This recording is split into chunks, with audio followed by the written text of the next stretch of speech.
नहीं नहाया है तो कोई दिक्कत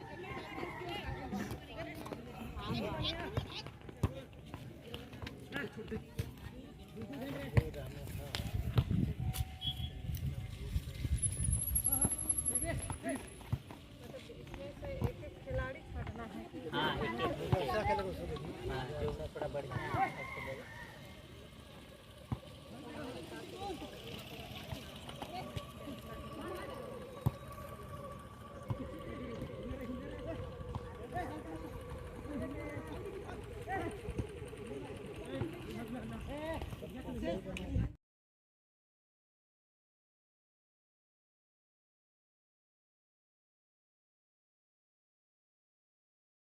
ज्ञान इसीलिए इनका साल का नहीं होता, ये युगों युगों तक निरंतर करने वाला काम है।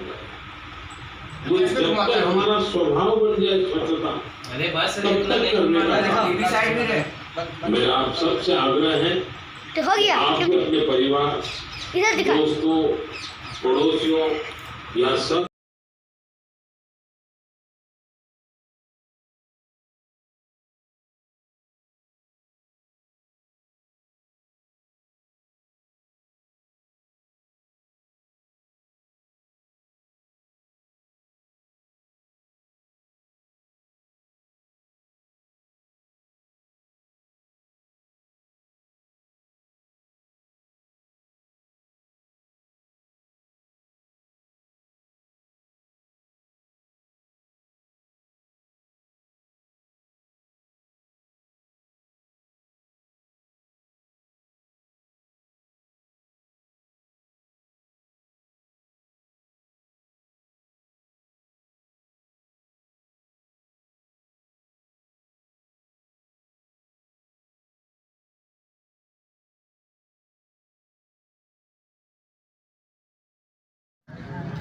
उपस्थिति में जिला स्तरीय खेलकूद प्रतियोगिता संपन्न हुआ है।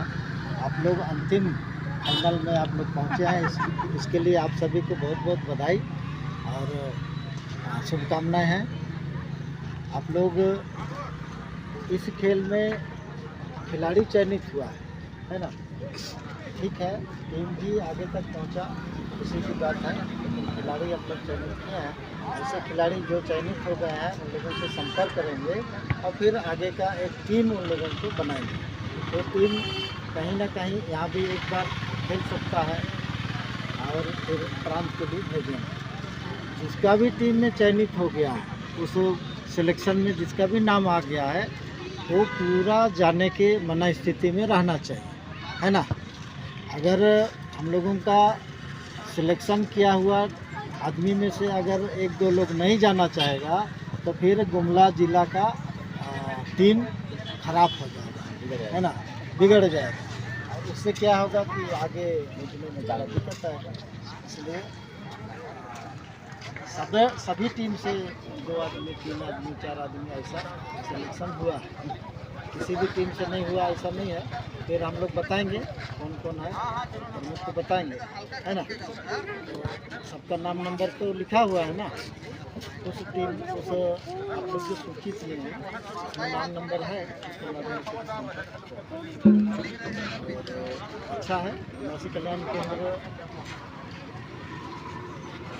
हम जैसे खिलाड़ियों को आगे बढ़ाने का एक प्रयास है ताकि आगे बढ़ सकें। खेल के माध्यम से भी बहुत लोग आगे बढ़ते हैं, उसमें से हम लोग भी हैं, है ना? टाइम भी कम है, दूर भी जाना है, इसलिए ज़्यादा ना करते हुए आप सभी को बहुत बहुत बधाई और सभी के लिए मैं अपने जीवन में उज्जवल भविष्य की कामना करते हुए अपनी वाणी को विराम करता हूँ।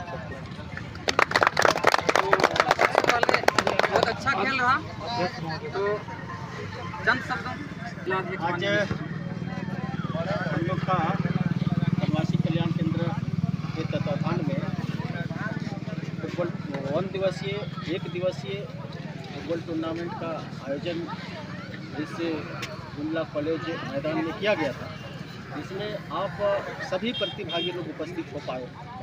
और अपना खेल को खूब अच्छा प्रदर्शन करने का काम आप लोग किए हैं।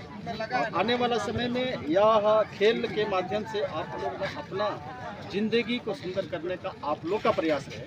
और इसमें से आप लोगों को कुछ खिलाड़ियों को यानी चयन किया गया है, उनको आप लोग को बाद में बतला दिया जाएगा।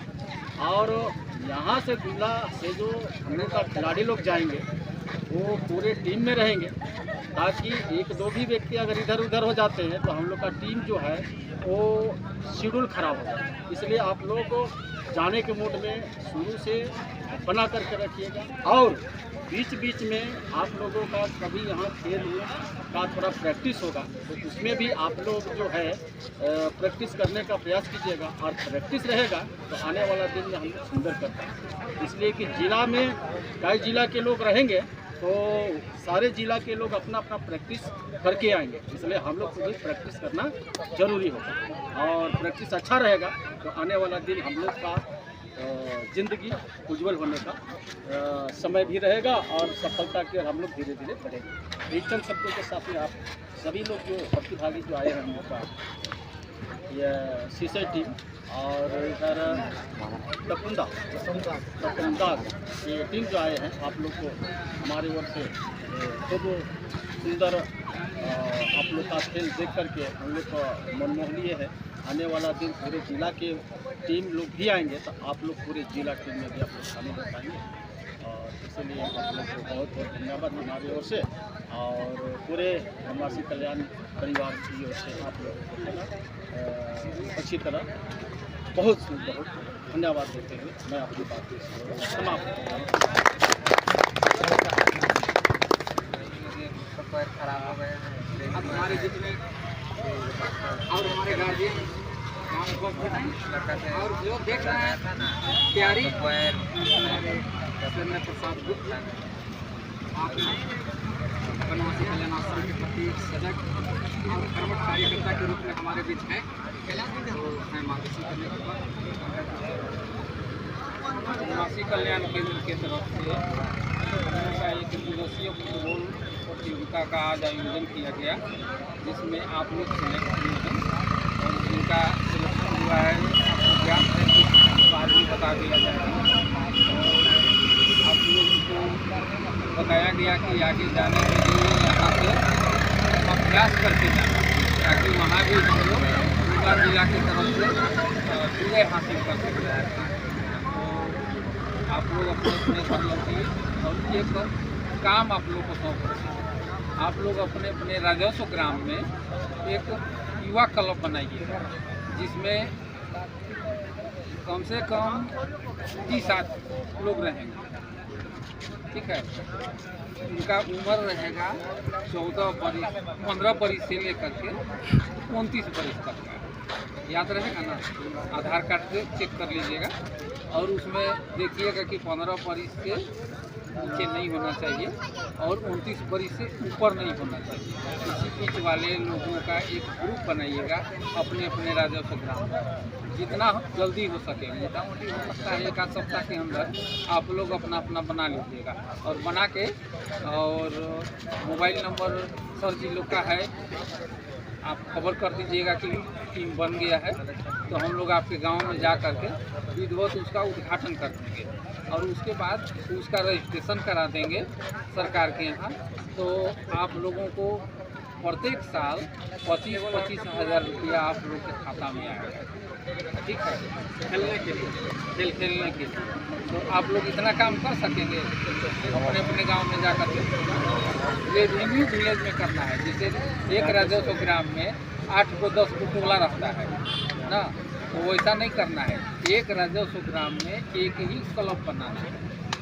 फिर हम आकर के नामकरण कर देंगे, उसके बाद फिर मुहर बनाने का और बैंक में खाता खोलने का ये सब प्रक्रिया कर देंगे।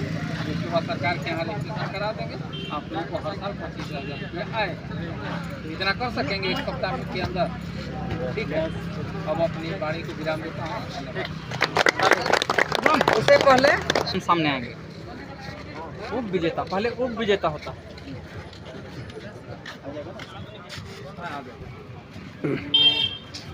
दीजिए तो इधर चलाते हैं, इधर ऐसे होने तो बेहतर था। उप विजेता पहले उप विजेता।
गुमला के द्वारा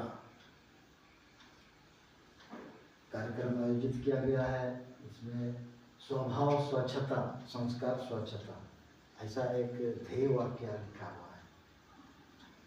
तो इस विषय पर आगे नेहरू युवा केंद्र का उद्देश्य और उसके कार्यक्रमों और आज का विशेष कार्यक्रम के बारे में और अपने बीच नेहरू युवा केंद्र के पदाधिकारी माननीय विश्वेश्वर मुंडा जी उपस्थित हैं।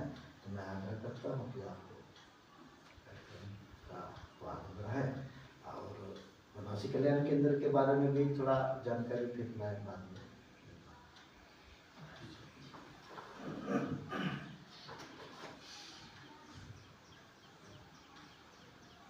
आदरणीय हमारे वनवासी कल्याण केंद्र के काम प्रभारी जी, आदरणीय हमारे सुरेंद्र जी, आदरणीय हमारे बीच में नेहरू युवा केंद्र के एक्टिव कार्यकर्ता के रूप में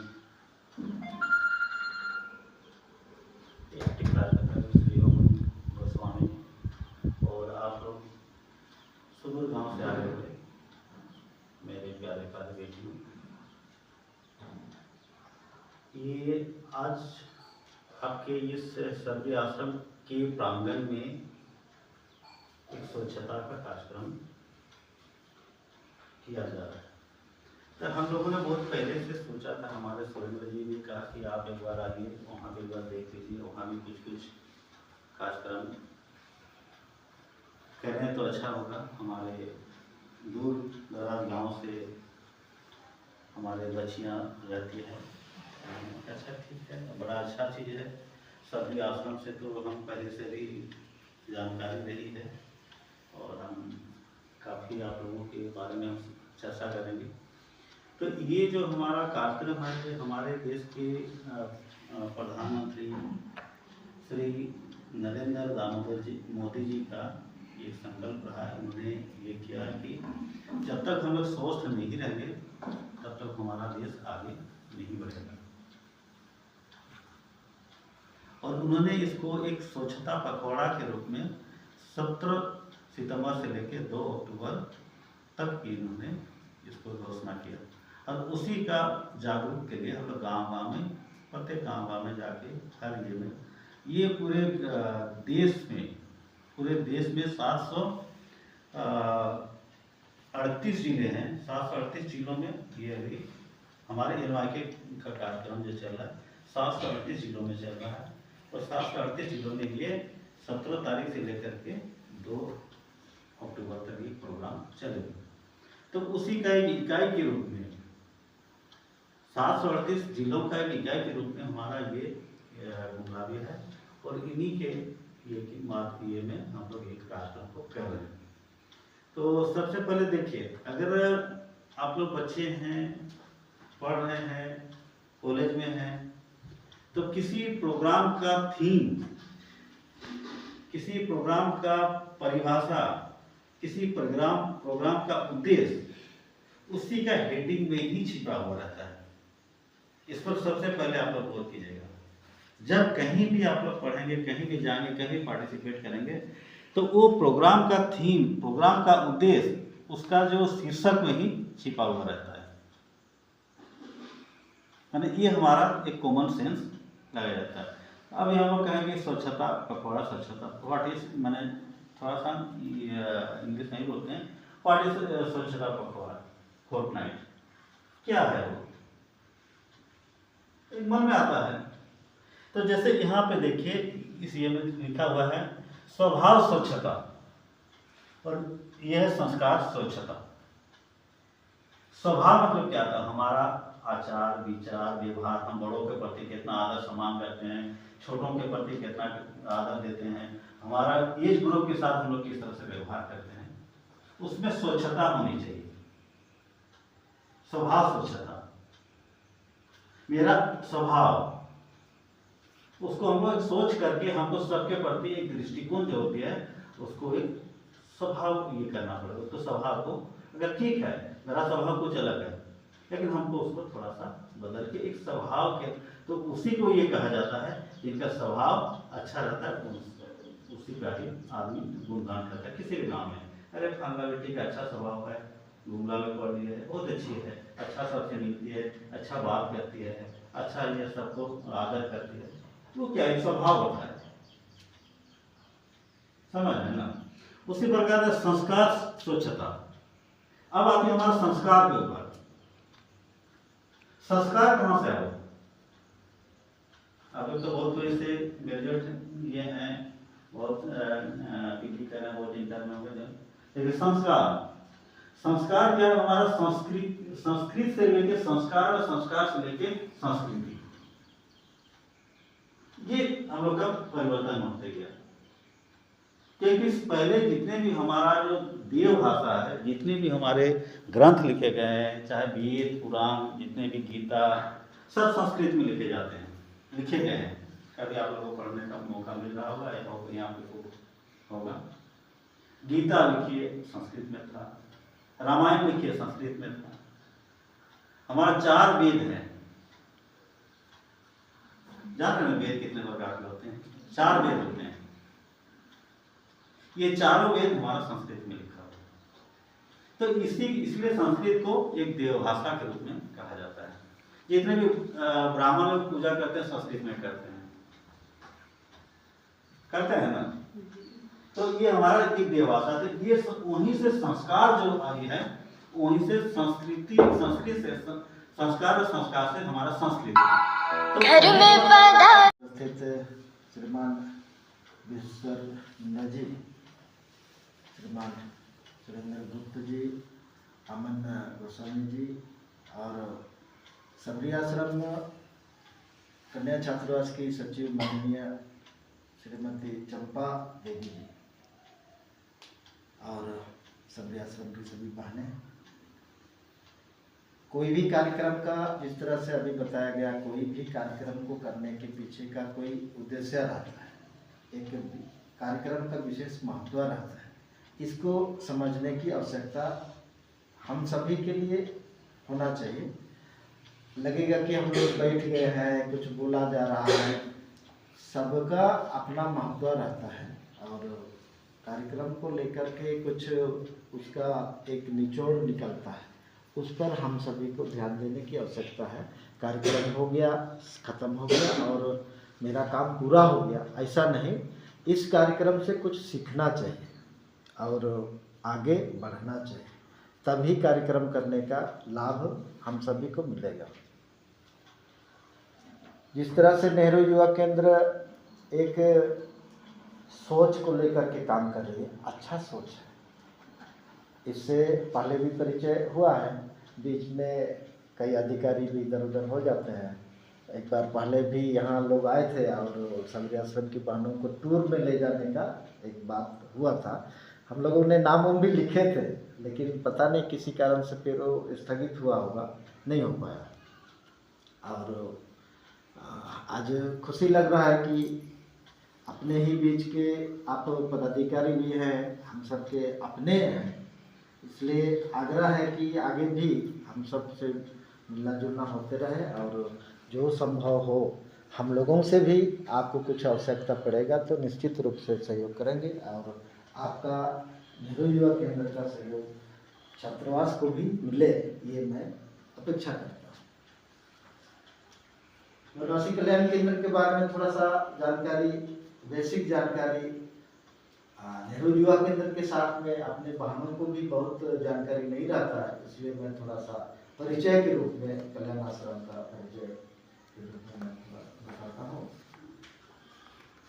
कल्याण आश्रम का स्थापना करने के पीछे कई घटनाएं घटी है, कई ऐसी घटना घटी है जिसके चलते कल्याण आश्रम को स्थापना करना पड़ा। 1947 में देश आज़ाद हुआ और 1948 में ही उस समय के जो मध्य भारत बरार क्षेत्र लोग बोलते थे, इधर छत्तीसगढ़ क्षेत्र में उस समय का राज्य मध्य भारत एक भारत जैसा था और जो मुख्यमंत्री होते थे प्रधानमंत्री जैसा उनका पावर था, क्योंकि उस समय इतनी राज्य नहीं थी, बड़ी बड़ी राज्य, एक दो राज्य में ही पूरा भारत समा हुआ था। तो ये जो बरार क्षेत्र है मध्य भारत, वहाँ के मुख्यमंत्री पंडित रविशंकर शुक्ल हुआ करते थे। उनको अपने क्षेत्र में भ्रमण के दौरान लोगों ने काला झंडा दिखाया और गो आउट का नारा दिया, तो फिर उनको वापस जाना पड़ा, क्योंकि लोग उनको एक्सेप्ट नहीं किए। अपने ही भारत देश के प्रधानमंत्री एक हिसाब से थे वो मुख्यमंत्री। तो बाद में फिर जांच किया गया कि ऐसा क्यों हुआ, तो फिर पता चला कि राष्ट्र विरोधी ताकतों के द्वारा क्षेत्र के लोगों को दिग्भ्रमित किया गया है और उन्होंने अपने ही देश के, अपने ही राज्य के मुख्यमंत्री को वापस किया। फिर बाद में कई गतिविधियां चला सरकार की ओर से और कुछ विद्यालय वगैरह खोला गया। 108 विद्यालय एक साल के अंदर खोला गया था और उसके माध्यम से फिर लोगों को अच्छी जानकारी देने के बाद उसी मुख्यमंत्री को फिर बुलाया गया, तो उनको जय हिंद और भारत माता की जय के नारा के साथ उनका स्वागत किया गया। और बाद में फिर 26 दिसंबर 1952 को फिर कल्याण आश्रम का स्थापना जसपुर नगर में राजा दिलीप सिंह जूदेव के पुराने महल में फिर शुरुआत किया गया और धीरे धीरे चल करके मई 1969 में फिर झारखंड में आया, जिस उस समय लोहरदगा केंद्र था और बिहार, संयुक्त बिहार के समय में लोहरदगा में 1969 में फिर ये चिकित्सालय के रूप में कल्याण आश्रम का काम शुरू हुआ और तब से लेकर के पूरे भारत में अखिल भारतीय रूप कल्याण आश्रम का है और पूरे भारतवर्ष में इसका सभी राज्यों में काम है। सभी राज्यों में, सभी जिलों में, एक दो जिला कहीं कहीं छुटा है, लेकिन लगभग पूरे देश भर में कल्याण आश्रम का काम चल रहा है। इनका कल्याण आश्रम का 14 प्रकार का काम है, 14 प्रकार के आयामों को लेकर के काम चल रहा है, जिसमें शिक्षा क्षेत्र है और चिकित्सा का क्षेत्र है, स्वावलंबी का क्षेत्र है और जागरण का क्षेत्र है। 4 श्रेणी में 14 आयाम को बांटा गया है, जो शिशु विद्या मंदिर, छात्रावास, एकल विद्यालय ऐसे शिक्षा का क्षेत्र है और स्वावलंबन के क्षेत्र में ग्राम विकास का काम है, स्वयं सहायता समूह और बाकी में ग्राम विकास को लेकर के वो एक आया है। फिर खेल केंद्र, खेल कूद, ये संगठन से बनी है, मैंने खेल के माध्यम से लोगों को जोड़ना और संगठन को मजबूत करना। फिर जागरण है, जागरण में आता है जनजाति हित रक्षा, जनजाति सुरक्षा मंच, ऐसे करके एक आयाम है। फिर श्रद्धा जागरण, श्रद्धा जागरण भी है, जिसके माध्यम से लोगों को अपनी धर्म संस्कृति परंपरा को बचाए रखना और उसके प्रति अपनी श्रद्धा बढ़ाना। हम किसी भी देवी देवता को मानते हैं, किसी को भी मानते हैं, उसके प्रति अपनी श्रद्धा भाव रहनी चाहिए और उस चीज को संभाल करके रखना। कुल मिलाकर के कल्याण आश्रम का काम है जनजाति समाज की अपनी धर्म संस्कृति परंपरा रीति रिवाज रूढ़िवादी ऐसी चीज़ों को संरक्षित करते हुए और सर्वांगीण विकास करना, ऐसा कल्याण आश्रम का एक उद्देश्य है। तो मैं एक रक्त, इस भाव को लेकर के गाँववासी, नगरवासी और हम सब मिलकर भारतवासी ऐसा एक भाव लेकर के कल्याण आश्रम काम कर रहा है। और ये जो छात्रावास है, छात्रावास बिजनेस के रूप में नहीं, यहाँ से एक अच्छा नागरिक अनुशासित और संस्कारित होकर के अपनी पढ़ाई लिखाई पूरा करके लोग अपने गांव जाएं और बेटियां, आज बेटियां हैं कल को बहू बनेगी, फिर सास बनेगी, माँ भी बनेगी, तो अच्छा संस्कार लेकर के जाएंगे तो हमारा देश एक अनुशासन भरा और संस्कारित भरा। आज संस्कार की कमी के कारण कई गलत घटनाएं घटती है देश में। हम सब अखबार पढ़ते हैं तो रूह कांप जाता है। तो सभी का अगर बेटा बेटी संस्कारित रहे तो किसी भी प्रकार का गलत चीज़ नहीं होगा। यही सब लेकर के छात्रावास का संचालन पूरे देश भर में लगभग 116 ऐसा छात्रावास है और पूरा देश का वृत्त देना तो संभव नहीं है। यहाँ सभी प्रखंड में अपना काम है और लगभग 14 आयाम गुमला जिला में काम कर रहा है। ये एक संक्षिप्त जानकारी कल्याण आश्रम का है। आगे फिर हम सब मिलते रहेंगे तो सब जानकारी हो जाएगी। तो हम सब इस कार्यक्रम से एक जानकारी लेना चाहिए और आगे जैसे बता रहे हैं ना कि युवा कला, तो कल्याण आश्रम का भी एक युवा आयाम है। तो उस युवा आयाम के माध्यम से और यहाँ पर बहन सरस्वती को युवा प्रमुख ऐसा हम लोग बनाए हैं। तो और छात्रावास की छात्रा प्रमुख भी है, तो बड़ी बहन है। तो मैं चाहूँगा कि इस विषय को आप लोग आगे बढ़ाएं। युवा शक्ति अगर मजबूत होता है तो निश्चित रूप से समाज और देश मजबूत होगा। इन चंद शब्दों के साथ मैं आपको बात को विराम देता हूँ। आपको धन्यवाद। जागरूक हम सब छात्रावास में है ना, जिसे